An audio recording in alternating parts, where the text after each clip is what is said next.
जय श्री कृष्ण भक्तों, राधे राधे। वैष्णव परिवार भक्ति रस में आपका बहुत बहुत स्वागत है। कहिए कैसे हैं आप लोग? अच्छे ही होंगे। जैसा कि अभी हम श्रवण कर रहे हैं श्रीमद् भागवत पुराण प्रथम स्कंद, जिसमें कि अभी तक हमने श्रवण कर लिया है 10वां अध्याय। श्री कृष्ण भगवान 10वें अध्याय में हस्तिनापुर से द्वारकाधीश के लिए प्रस्थान करते हैं और उन्हें बहुत स्वागत से, बहुत आदर के साथ वहां से विदा किया जाता है। रास्ते में वो अपनी नित्य क्रिया जो होती है, सुबह और शाम का वंदना, वो संपूर्ण करते हैं। एक जगह विश्राम करते हैं क्योंकि बहुत थक गए थे। हाथी घोड़े जो भी सैनिक थे वो भी थक गए थे, इसलिए एक सरोवर के किनारे भगवान जी थोड़ी देर के लिए विश्राम करते हैं। उसके आगे देखिए, जब वो द्वारकाधीश पहुंचते हैं तो किस तरीके से उनका द्वारका में स्वागत होता है। तो आज के एपिसोड में हम श्रवण करेंगे 11वां अध्याय और इसमें है द्वारिका में श्री कृष्ण का रजोचित स्वागत। तो आइए बिना देर किए ये सुंदर से अध्याय का श्रवण करते हैं। इसे आषाढ़ मास में जरूर श्रवण करना चाहिए और एक एक एपिसोड ही श्रवण करना उत्तम रहता है। बोलिए प्रेम से वृंदावन बिहारी लाल की जय हो, श्री राधा रानी की जय हो। ओम नमो भगवते वासुदेवाय नमः। ओम नमो भगवते वासुदेवाय नमः। ओम नमो भगवते वासुदेवाय नमः। सूत जी कहते हैं, श्री कृष्ण ने अपने समृद्ध अनर्थ देश में पहुंचकर वहां के लोगों की विरह वंदना बहुत कुछ शांत करते हुए अपना श्रेष्ठ पांचजन्य नामक शंख बजाया। भगवान के होठों की लाली से लाल हुआ वह श्वेत वर्ण का शंख बजते समय उनके कर कमलों में ऐसे शोभायमान हुआ जैसे लाल रंग के कमलों पर बैठकर कोई राजहंस उच्च स्वर से मधुर गान कर रहा हो। यही तो है प्रभु की लीला। भगवान के शंख की वह ध्वनि संसार के भय को भयभीत करने वाली है। उसे सुनकर सारी प्रजा अपने स्वामी श्री कृष्ण के दर्शन की लालसा से नगर के बाहर निकल आई। शंख की ध्वनि सुनते ही सब समझ गए कि हमारे प्रभु श्री कृष्ण कन्हैया जी आ गए हैं। भगवान श्री कृष्ण अंतरात्मा हैं। वे अपने आत्मलाभ से ही सदा सर्वदा पूर्ण काम है। फिर भी जैसे लोग बड़े आदर से भगवान सूर्य को भी दीप दान करते हैं, वो तो वैसे ही प्रज्वलित हैं, फिर भी भाव से उनको दीप दान करते हैं। वैसे ही अनेक प्रकार की भेंटों से प्रजा ने श्री कृष्ण का स्वागत किया। सबके मुख कमल प्रेम के कारण खिल उठे थे। वे हर्ष से गदगद वाणी से सबके सुहृदय और संरक्षक भगवान श्री कृष्ण की ठीक वैसे ही स्तुति करने लगे जैसे बालक अपने पिता से अपनी तोतली बोली में बोलता है। स्वामी, हम आपके उन चरण कमलों को सदा सर्वदा प्रणाम करते हैं जिनकी वंदना ब्रह्मा, शिव और इंद्र तक किया करते हैं, जो इस संसार में परम कल्याण चाहने वालों के लिए सर्वोत्तम आश्रय है, जिनकी शरण लेने पर काल को भी एक बाल तक बांका नहीं होता है। विश्व भाव आप ही हमारे माता, सुहृद, स्वामी और पिता हैं। आप ही हमारे सद्गुरु और परम आराध्य देव हैं। आपके चरण कमलों की सेवा से हम कृतार्थ हो रहे हैं। आप ही हमारा कल्याण करें। हम आपको पाकर स्नात हो गए, क्योंकि आपके सर्व सौंदर्य सार अनुपम रूप का हम दर्शन करते रहते हैं। कितना सुंदर ये मुख है, प्रेम पूर्ण मुस्कान से स्निग्ध चितवन। यह दर्शन तो देवताओं के लिए भी दुर्लभ है। इमेजिनिंग कीजिए कैसा होगा उस टाइम का सौंदर्य, उस टाइम का भाव लोगों का। कमल नयन श्री कृष्ण जब आप अपने बंधु बांधवों से मिलने के लिए हस्तिनापुर अथवा मथुरा ब्रजमंडल चले जाते हैं, तब आपके बिना हमारा एक एक क्षण कोटि कोटि वर्षों के समान लंबा हो जाता है। आपके बिना हमारी दशा वैसी हो जाती है जैसी सूर्य के बिना आंखों की। भगवत वत्सल भगवान श्री कृष्ण प्रजा के मुख से ऐसे वचन सुनते हुए और अपनी कृपामयी दृष्टि से उन पर अनुग्रह की दृष्टि करते हुए द्वारिका में प्रविष्ट हो जाते हैं। जैसे नाग अपनी नगरी को भोगवती की रक्षा करते हैं, वैसे ही भगवान की वह द्वारिकापुरी भी मधु, भोज, दसाई, आढ़, कुकुर, अंध और वृषवंशीय यादवों से, जिनके पराक्रम की तुलना और किसी से नहीं की जा सकती है, वो सब सुरक्षित है।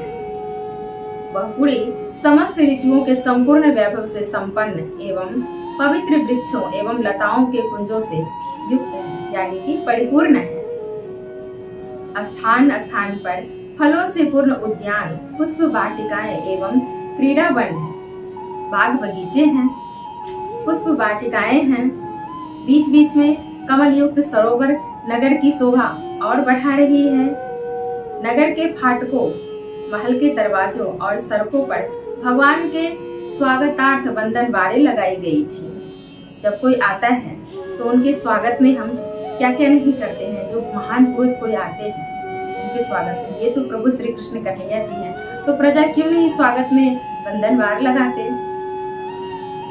चारों ओर चित्र विचित्र ध्वजा पताकाएं फहरा रही थी, जिनसे उन स्थानों पर धमाका कोई प्रभाव नहीं पड़ता। भगवान के आने की खुशी में देखिए तो प्रजाओं ने क्या किया था। जगह जगह पताकाएं फहरा रही थी, जिनसे उन स्थानों पर घाम का कोई प्रभाव नहीं पड़ता है। उसने राजमार्ग, अनन्य सड़कें, बाजार और चौक झाड़ बुहार कर सुगंधित जल से सींच दिए थे, ताकि कोई भगवान को स्मेल ना आ जाए। और भगवान के स्वागत के लिए बरसाए हुए फल, फूल, अक्षत, अंकुर चारों ओर बिखेरे हुए थे। घरों के प्रत्येक द्वार पर दही, अक्षत, फल, ईख, जल से भरे हुए कलश, उपहार की वस्तुएं और धूप दीप आदि सजा दिए गए थे। उदार शिरोमणि वासुदेव, अक्रूर, उग्रसेन, अद्भुत पराक्रमी बलराम, प्रद्युम्न, चारुद्वेष्ण और जामवंती नंदन सांब ने जब यह सुना कि हमारे प्रियतम भगवान श्री कृष्ण आ रहे हैं, तब उनके मन में इतना आनंद उमड़ा कि उन लोगों ने अपने सभी आवश्यक कार्य, सोना, बैठना और भोजन आदि सब छोड़ दिए। प्रेम के आवेग से उनका हृदय उछलने लगा। वे मंगल शकुन के लिए एक गजराज को आगे करके स्वसत्यन पाठ करते हुए और मांगलिक सामग्रियों से सुसज्जित ब्राह्मणों को साथ लेकर शंख और तुरही आदि बाजे बजाने लगे और वेद ध्वनि होने लगी। वे सब हर्षित होकर रथों पर सवार हुए और बड़े आदर बुद्धि से भगवान की अगवानी करने चले।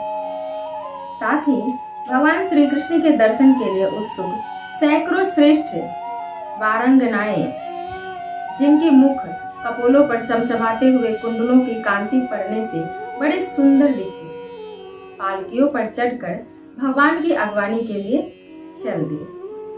बहुत से नट, नाचने वाले, गाने वाले, बिरद बिखाने वाले, सूत, मागध और बंदीजन भगवान श्री कृष्ण के अद्भुत चरित्रों का गायन करते हुए चल पड़े थे। भगवान श्री कृष्ण ने बंधु बांधवों, नागरिकों और सेवकों से उनकी योग्यता के अनुसार अलग अलग मिलकर सबका सम्मान किया।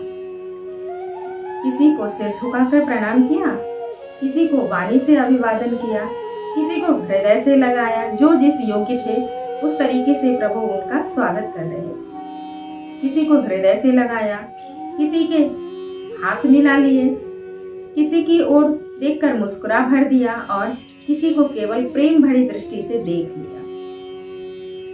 जिसकी जो इच्छा थी उसे वही वरदान दिया गया। इस प्रकार चांडाल पर्यंत सबको संतुष्ट करके गुरुजन, सपत्नीक ब्राह्मण और वृद्धों का तथा दूसरे लोगों का भी आशीर्वाद ग्रहण करते एवं बंदी जनों से बिरुदावली सुनते हुए सबके साथ भगवान श्री कृष्ण नगर में प्रवेश किए। सौनक जी, जिस समय भगवान राजमार्ग से जा रहे थे, उस समय द्वारिका की कुल कामनियां भगवान के दर्शन को ही परमानंद मानकर अपनी अपनी अटारियों पर चढ़ गई। भगवान का वक्ष स्थल मूर्तिमान सौंदर्य लक्ष्मी का निवास स्थान है। उनका मुखार बिंद नेत्रों के द्वारा पान करने के लिए सौंदर्य सुधा से भरा हुआ पात्र है। उनकी भुजाएं लोकपालों की भी शक्ति देने वाली हैं। उनके चरण कमल भक्त परमहंसों के आश्रय हैं। उनके अंग अंग शोभा के धाम हैं। भगवान की इस छवि को द्वारिकावासी नित्य निरंतर निहारते रहते हैं, फिर भी उनकी आंखें एक क्षण के लिए भी तृप्त नहीं होती। द्वारिका के राजपथ पर श्री कृष्ण के ऊपर श्वेत वर्ण का छत्र तना हुआ था। श्वेत चबर डुलाए जा रहे थे। चारों ओर से पुष्पों की वर्षा हो रही थी।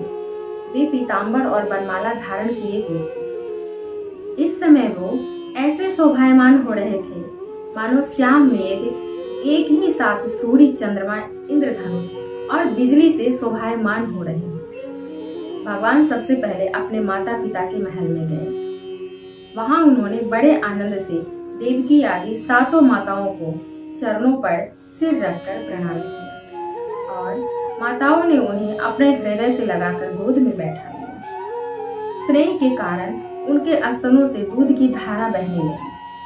उनका हृदय हर्ष से विह्वल हो गया और वे आनंद के आंसुओं से उनका अभिषेक करने लगे। माताओं से आज्ञा लेकर वे अपने समस्त भोग सामग्रियों से संपन्न सर्वश्रेष्ठ भवन में चले गए। उसमें 16,000 पत्नियों के अलग अलग महल थे।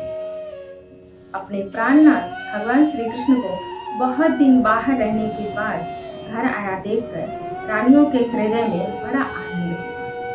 अपना प्रियतम आते हैं, सबको आनंद होता है। उन्हें अपने निकट देखकर वे एकाएक ध्यान छोड़कर उठ खड़ी हुई। उन्होंने केवल आसन को ही नहीं बल्कि उन नियमों को भी त्याग दिया जिन्हें उन्होंने पति के प्रवासी होने पर ग्रहण किया था। उस समय उनके मुख और नेत्रों में लज्जा छा गई। भगवान के प्रति उनका भाव बड़ा ही गंभीर था। उन्होंने पहले मन ही मन, फिर नेत्रों के द्वारा और तत्पश्चात पुत्रों के बहाने शरीर से उनका आलिंगन किया। सौनक जी, उस समय जो उनके नेत्रों में प्रेम के आंसू छलक आए थे, उन्हें संकोच बस उन्होंने बहुत रोका। फिर भी विवशता के कारण वे ढलक ही गए, क्योंकि प्रेम के आंसू भी बहुत अजीब होते हैं।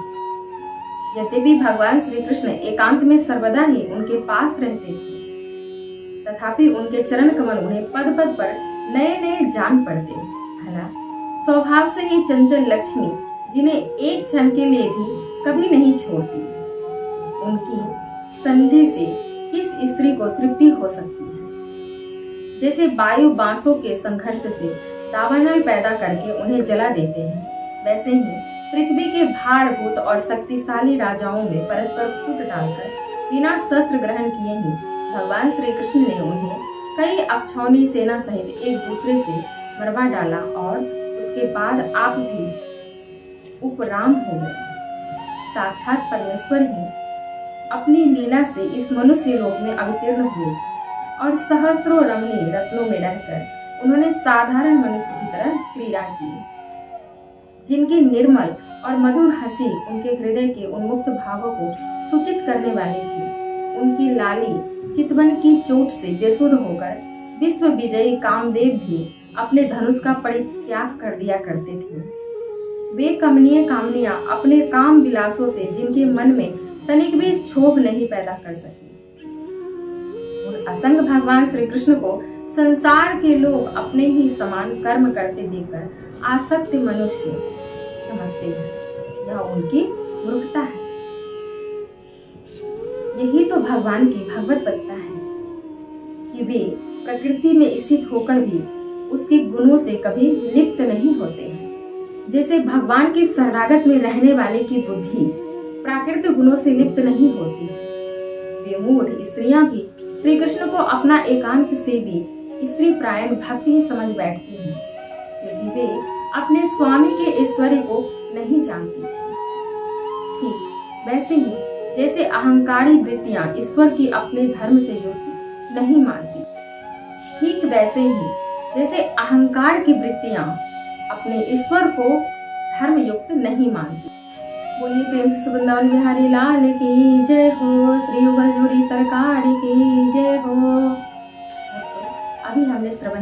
12वां अध्याय और ये सुंदर चरित्र हमारे श्री कृष्ण कन्हैया जी के थे। इसे श्रवण करके मन बहुत गदगद हो गया है।